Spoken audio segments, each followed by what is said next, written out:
Hmm. J'ai pas d'idée pour cet épisode, moi.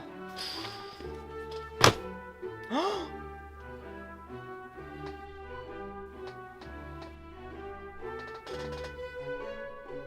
générique.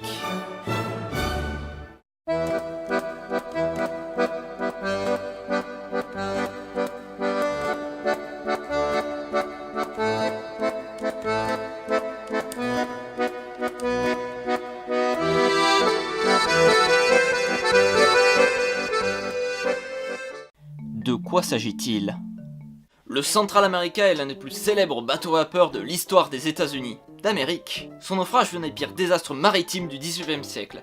425 personnes y perdirent la vie et plusieurs tonnes d'or disparurent. La perte du bateau altéra fortement la confiance des investisseurs, ce qui aggrava encore la crise financière autour des années 1850. Où et quand a-t-il fait naufrage? En septembre 1857, ce bateau à vapeur de 83 mètres de long était parti de Panama pour remonter le long de la côte atlantique en direction de New York.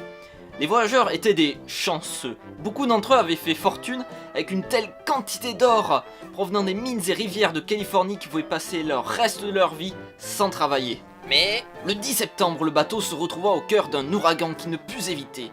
Le capitaine William Lewis Herndon essaya de maintenir le bateau hors de l'eau.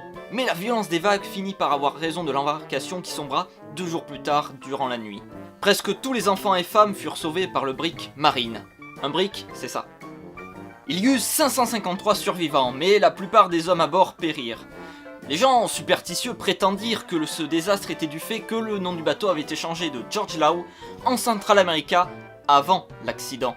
Quand l'épave du bateau a-t-elle été récupérée? En 1981, le biologiste marin Tommy Thompson et une équipe hautement spécialisée commencèrent les recherches et organisèrent une expédition pour localiser et récupérer le navire. 5 ans plus tard, ils entreprirent une recherche minutieuse dans la zone au large des côtes de la Caroline du Sud, et en 1987, ils retrouvèrent de l'or. La première image montrée par la caméra montée à bord du robot sous-marin télécommandé Nemo fut celle d'une roue à aubes rouillée. Quelle quantité d'or se trouvait-il à bord? Il y avait 21 tonnes d'or à bord. Un grand nombre des prospecteurs qui revenaient chez eux avaient amassé des fortunes personnelles s'élevant à des dizaines de milliers de dollars, à une époque où 15 000 dollars étaient considérés comme suffisants pour entretenir une famille entière pendant toute la vie. L'inflation, c'est important, parce que ces 15 000 dollars feraient aujourd'hui environ 360 000 dollars. On trouva également 3 tonnes de lingots d'or et de pièces de monnaie provenant des banques et du commerce par la suite. Et parlons du lingot d'or Eureka, pesant plus de 26 kg et poinçonnant à la valeur de 17 433,57 dollars, oui, je suis précis, constitue la pièce la plus impressionnante de cette découverte. Il a été exposé au California Historical Society Museum de San Francisco en 2001, puis vendu finalement à un particulier pour 8 millions de dollars. Il y avait plus de 7000 pièces provenant de l'hôtel de la monnaie de San Francisco, qui ne commença sa production qu'en 1854. Parmi elles, il se trouvait les pièces de Liberty de 20 dollars, très recherchées par les collectionneurs, ainsi qu'une grande quantité de pépites d'or et de poudre d'or, ce qui, bien plus que les lingots, mettait clairement en évidence l'importance de la ruée vers l'or. De quoi faire baver Picsou. Les compagnies d'assurance exigent leur part. L'or qui se trouvait à bord du Central America avait bien été assuré, et à la suite du naufrage, les compagnies d'assurance qui avaient garanti les pertes durent payer d'énormes sommes d'argent.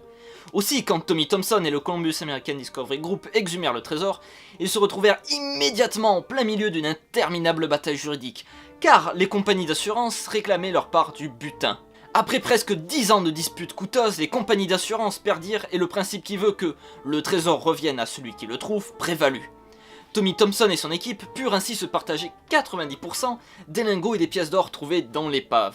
Les compagnies d'assurance perdirent la bataille juridique car, n'étant pas parvenus à conserver les documents financiers relatifs au naufrage, il fut considéré comme ils avaient effectivement abandonné la partie depuis longtemps.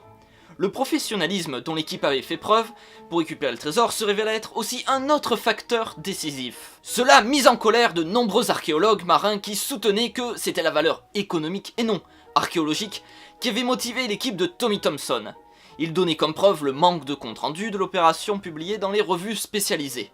Mais finalement, Tommy Thompson fut arrêté et condamné par la justice car il n'avait pas remboursé l'argent qui a servi à construire son sous-marin et a mené à bien ses recherches. Comme quoi, il faut toujours payer ses dettes, surtout si c'est des millions de dollars. Merci de m'avoir écouté, n'oubliez pas d'aimer, commenter, partager, voire de jeter un oeil à mes autres vidéos. Et moi, je vous dis à une prochaine fois. T'as pas intérêt à me couper les cheveux, toi.